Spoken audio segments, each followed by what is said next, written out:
Hello friends, तो हम कर चुके हैं अपने 10 चैप्टर कंप्लीट। जो लास्ट चैप्टर किया हमने वो था लोन एंड एडवांसेस के रिगार्डिंग। आज हम करेंगे चैप्टर नंबर 12 जो कि डिपॉजिट के बारे में बात करता है। तो देखिए, डिपॉजिट में सबसे पहले इन्होंने बताया है कि 2-3 डेफिनेशंस को कवर किया है ताकि आपको क्लियर हो जाए कि कौन है गवर्नमेंट कंपनी, कौन है डिपॉजिटर।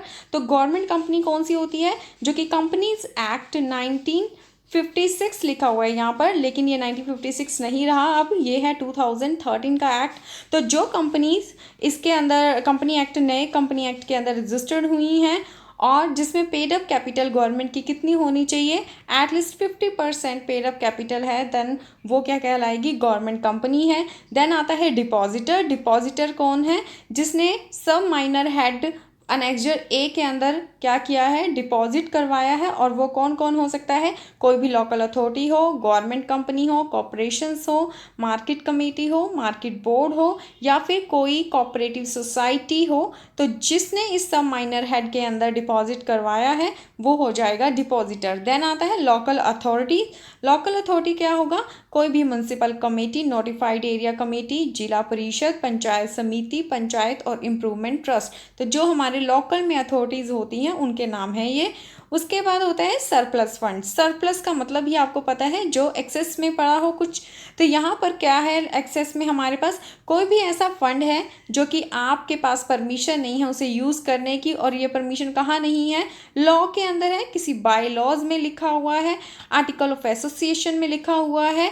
तो और आपको या फिर उसकी ज़रूरत नहीं है कम से कम 3 मंथ्स के लिए, तो इसका मतलब क्या है, वो सरप्लस है, तब आप क्या कर सकते हैं, उसे डिपॉजिट करवा सकते हैं। तो यही है, देखिए, surplus fund mean the fund which are either not permitted by laws, rule by laws और article of association to be use in business of depositor. तो बिजनेस जो डिपॉजिटर का है उसमें यूज़ नहीं कर सकते, एंड और आर नॉट नीडेड, या ज़रूरत नहीं है, at least for a period of 3 months और use in business of depositor. तो बिजनेस में अभी ज़रूरत नहीं है, तब उसे बोलेंगे सरप्लस फंड।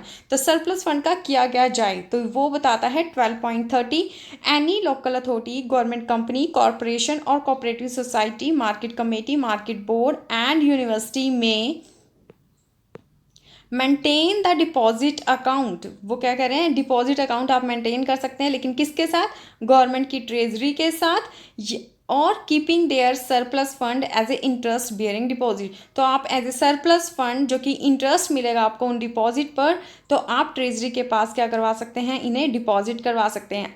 नेक्स्ट 12.31 में हमें क्या दिया हुआ है, डिपॉजिट, उसके मेजर माइनर हेड के बारे में क्लासिफिकेशंस दी हुई हैं। जैसे कि फर्स्ट बोला गया है, अगर गवर्नमेंट कंपनी या कॉरपोरेशन का डिपॉजिट है तो उसका जो मेजर माइनर हेड कौन सा बनेगा, 8442। Other deposit, deposit of government company and corporation में डिपॉजिट होगा।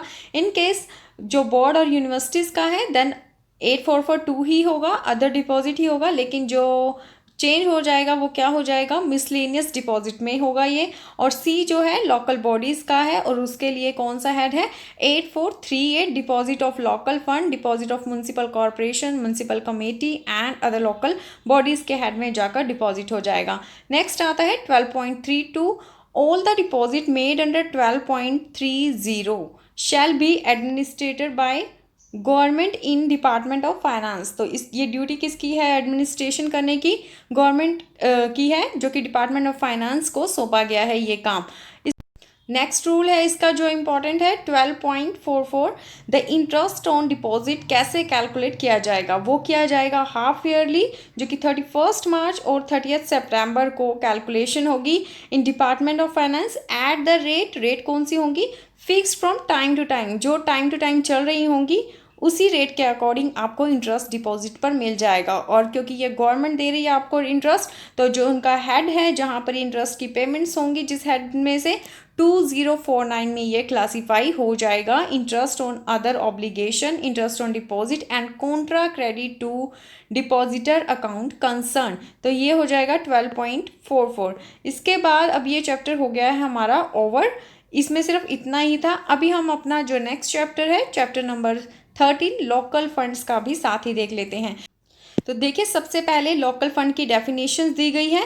इस डेफिनेशन में देखिए क्या बोला गया है कि जो भी रिवेन्यू कौन एडमिनिस्ट्रेशन कर रहा है, गवर्नमेंट कर रही है, ठीक है, गवर्नमेंट के कंट्रोल में कोई रिवेन्यू आ गया है, whether in regard to specific matter या फिर जनरली आया है, such as sanctioning of their budget, sanction to the creation of post के लिए है या फिर लीव्स के लिए है, पेंशन्स के लिए है या किसी और रूल्स के अंदर गवर्नमेंट के कंट्रोल में जो रिवेन्यू आएगा वो होगा लोकल फंड। तो देखिए, revenue administration by body which by the law और rule having the force of law come under the control of government, जो गवर्नमेंट के कंट्रोल में आ गया है, whether in regard to the procedure generally और to the specific matter such as sanctioning of budgets, budget से के regarding आया है या फिर पोस्ट्स के रिगार्डिंग या लीव्स के रिगार्डिंग, पेंशन्स के रिगार्डिंग या किसी और सिमिलर रूल्स के अंडर आया है।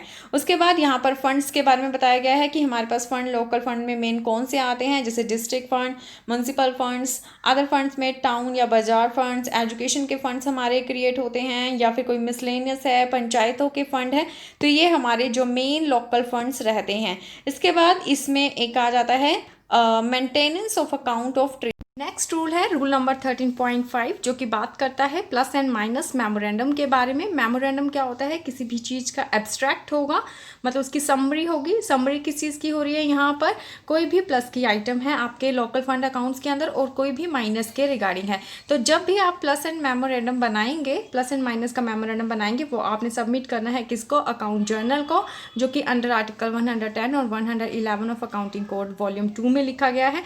देन आता है नोट 2। नोट 2 क्या कहता है, नोट नंबर है।